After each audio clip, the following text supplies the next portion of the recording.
सतगुरु माता सुदीक्षा जी महाराज जी की असीम कृपा है कि एक सुबह जो है और हम सभी के झोली में गुरु ने डाल दिया सत्संग जी। इस ईश्वर को याद करने का ये समय मिला सत्संग जी। संसार में इसी चीज़ की कमी है सत्संग जी की, किस कारण दुनिया में आए हो तुम, सोचो जरा, समझो जरा। सत्संग संसार में तो आए हैं, लेकिन किस लिए आए हैं यही जो है भूल गए हैं सत्संग जी। तो आज समय के सतगुरु, समय के पीर, समय के पैगंबर सतगुरु माता जी और आप सभी संत महात्मा ये याद दिलाने का काम करते हैं। दास की तो कोई ऐसी लियाकत नहीं है, हमारे परम आदरणीय मुखी जी मलू प्रसाद जी की कृपा है कि आप इतना जो है सम्मान देते हैं, प्यार देते हैं सत्संग जी। ये गुरु की सिखलाई है, एक दूसरे को पहल देना सत्संग जी। रात में ही आए तो हुजूर का हुक्म आया कि सुबह की संगत में आना है। तो सत्संग जी दास तो बहुत लेट ही सोकर उठता है, लेकिन गुरु की कृपा है, हमारे ओम प्रकाश जी की कृपा है कि ये जगा देते हैं सत्संग जी। इंसान भी इसी तरह सोया हुआ है नींद में सत्संग जी, लेकिन आप सभी को गुरु ने चुन लिया है।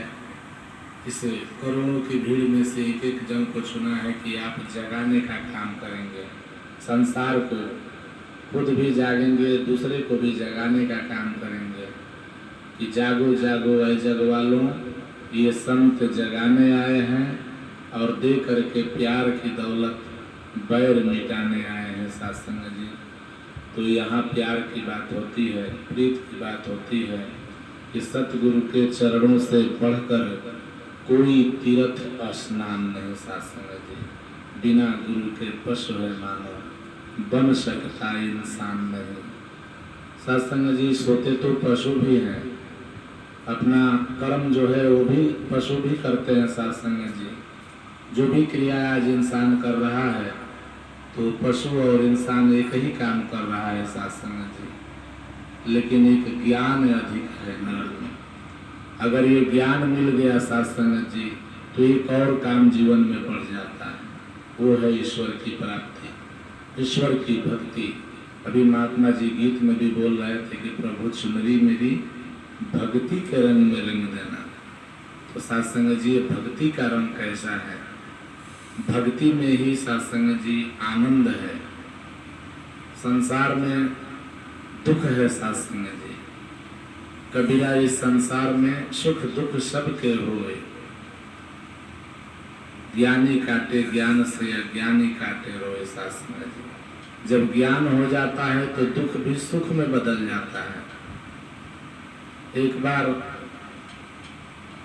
एक कुआं था, उसमें 4 मेढक थे सत्संग जी और कुआं में ही रहते थे, लेकिन वो बार बार प्रयत्न करते थे कि हम कुआं से बाहर निकल जाएं, इससे बाहर निकला जाए, और वो उछाल मारते थे कि हम बाहर निकल जाएं। हम चारों के चारों उछाल मारते थे, लेकिन स्तर पानी का बहुत नीचे था, कुआं बहुत गहरा था, और रोज बरोज वो दिनों रात उछल उछल कर प्रयास करते थे कि हम इससे बाहर निकले, बाहर की दुनिया देखे सत्संग जी, लेकिन नहीं निकल पाते थे।